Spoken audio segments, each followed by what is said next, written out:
o líder é destemido, que esse líder tem uma sabedoria que vem de Deus, o povo seguirá esse líder e essa sabedoria será também buscada por este povo.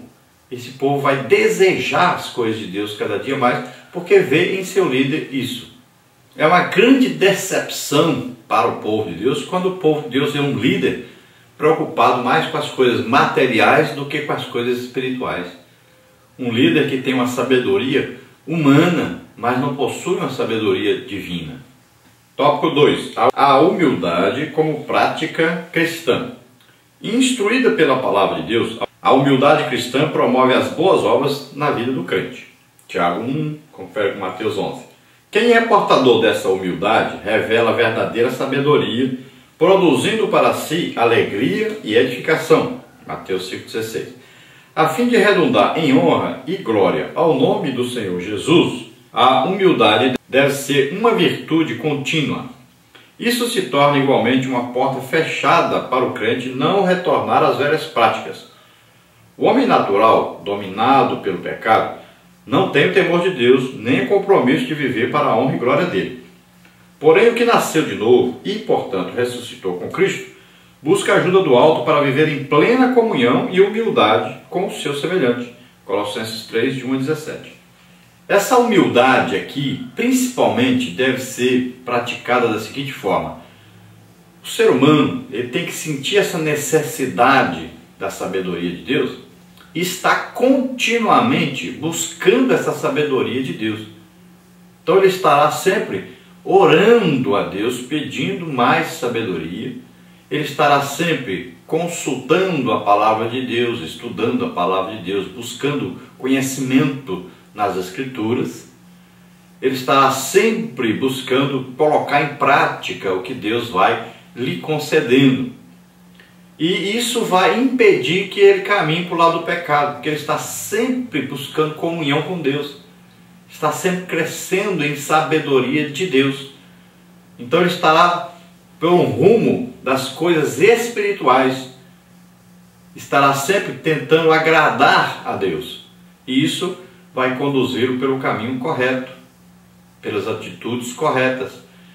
E isso vai fazer com que ele tenha um bom relacionamento com aqueles que também querem servir a Deus.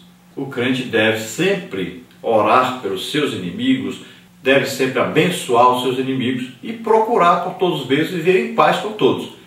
Tópico 3 aí, obras em mansidão de sabedoria. Vivemos em um tempo onde as pessoas se aborrecem por pouca coisa, onde tudo é motivo para desejar o mal ao outro.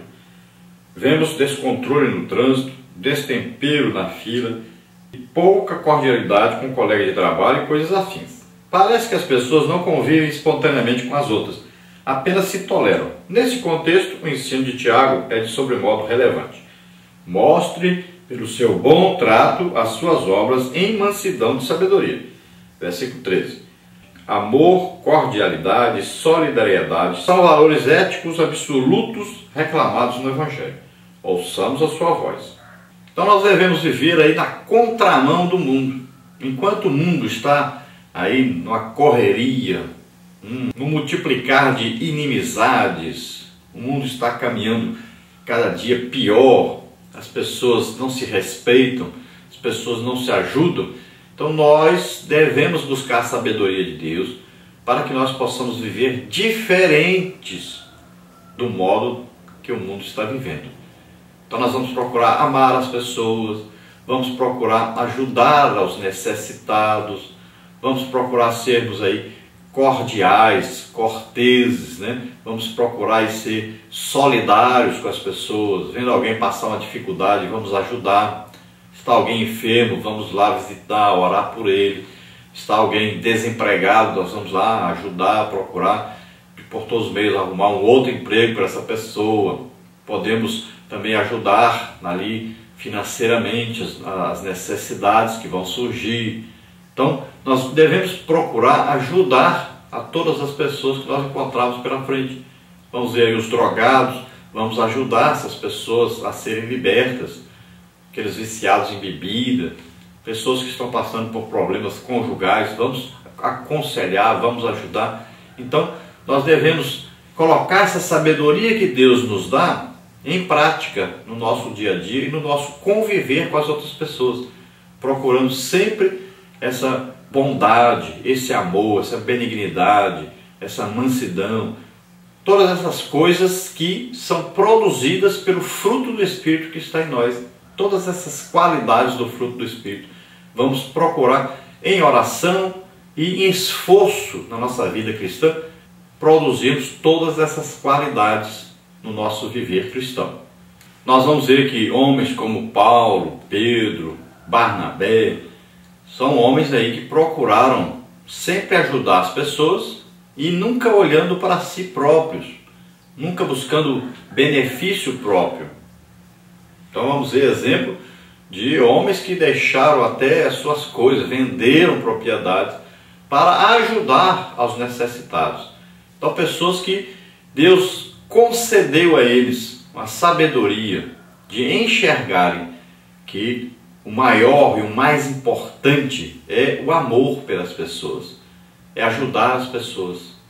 Então na parte 3 nós temos aí o valor da verdadeira sabedoria e a arrogância do saber contencioso. Tiago 3, 14 e 18. Tópico 1, administrando a sabedoria. Tópico 2, sabedoria verdadeira e a arrogância do saber. E versículo número 3, atitudes a serem evitadas. Então tópico 1, administrando a sabedoria. A sabedoria mencionada por Tiago assinala a vontade de Deus para a vida do crente. Uma vez dada por Deus, tal sabedoria constitui-se parte da natureza do crente. É resultado do novo caráter lapidado pelo Espírito Santo. É um novo pensar, um novo sentir, um novo agir. Deus dá ao homem essa sabedoria para que ele administre as bênçãos, os dons e todas as esferas de relacionamentos da vida humana. Quando Jesus de Nazaré expressou: "Assim brilha a vossa luz diante dos homens", Mateus 5,16, ele estava refletindo sobre o propósito divino de o crente viver a inteireza do reino de Deus diante dos homens. Então agora fala da administração dessa sabedoria. Então o crente sentiu a necessidade de buscar a sabedoria de Deus, orou pedindo a Deus a sabedoria e recebeu essa sabedoria.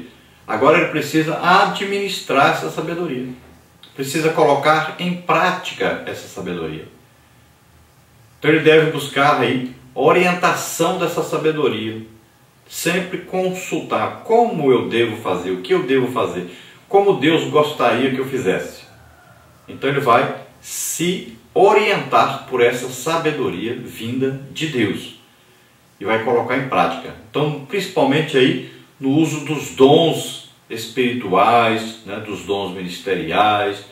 Então ele vai procurar ajudar, fazer prosperar, fazer progredir a obra de Deus, sempre visando o quê? A salvação das almas.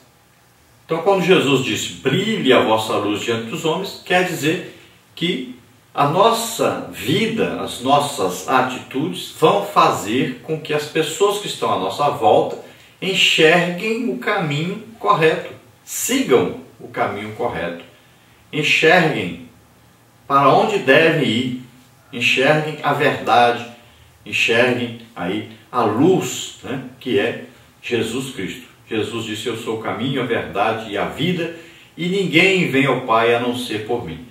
Então nós devemos sempre procurar fazer com que as pessoas enxerguem Jesus, que as pessoas sigam Jesus. Então, se a luz de Deus, se a sabedoria de Deus está em nós, a luz foi feita para brilhar e não para ficar apagada.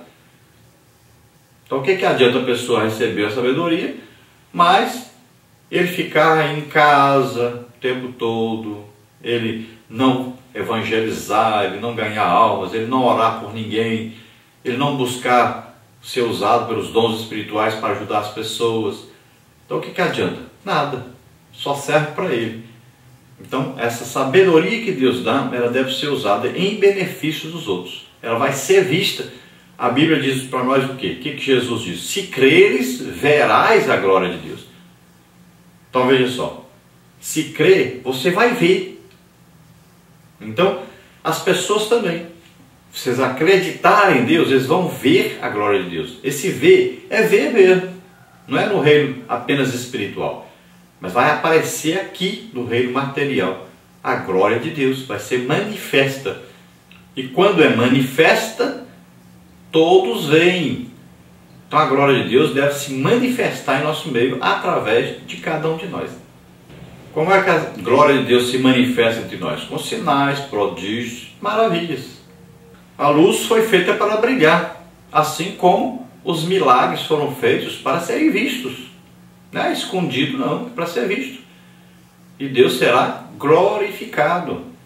Tópico 2, sabedoria verdadeira e a arrogância do saber.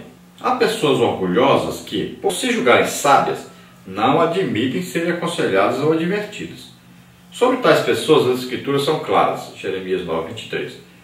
Entre os filhos de Deus, não há uma pessoa que seja tão sábia que possa abrir mão da necessidade de aconselhar-se com alguém. O livro de Provérbios descreve que há sabedoria e segurança na multidão de conselheiros, pois, do contrário, o povo perece. 11:14.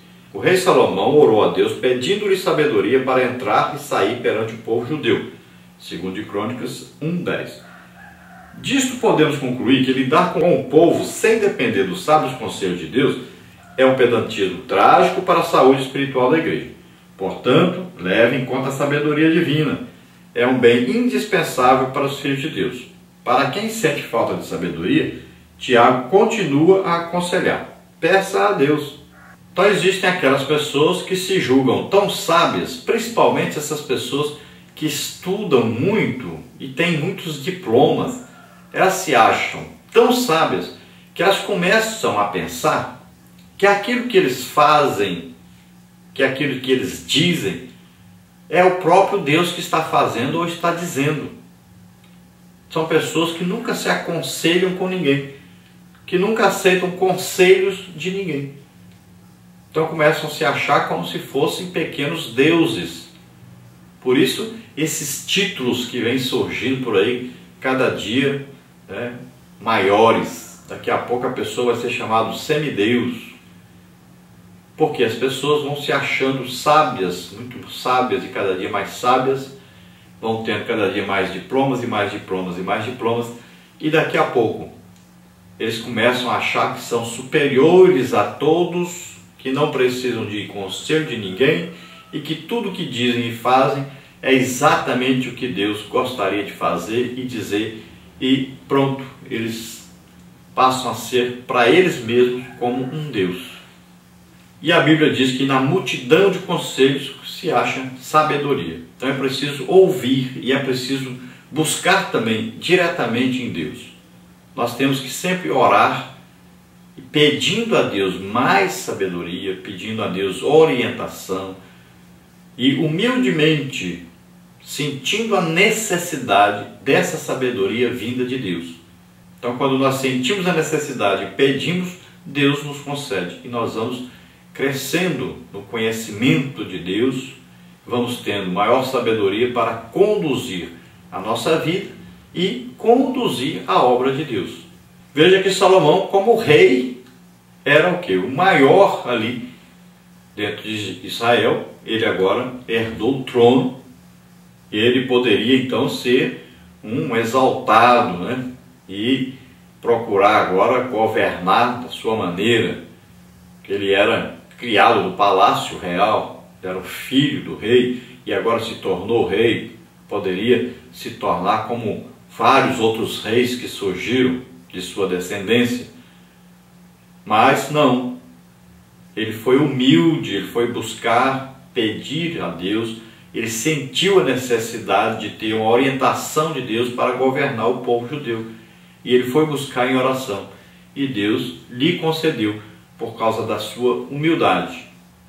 Então qualquer pessoa que sentir necessidade de sabedoria, de mais sabedoria, Tiago diz, peça a Deus, que Ele dá, Ele não lança em rosto, e Ele concede. Peça a Deus, confie que Deus vai lhe dar.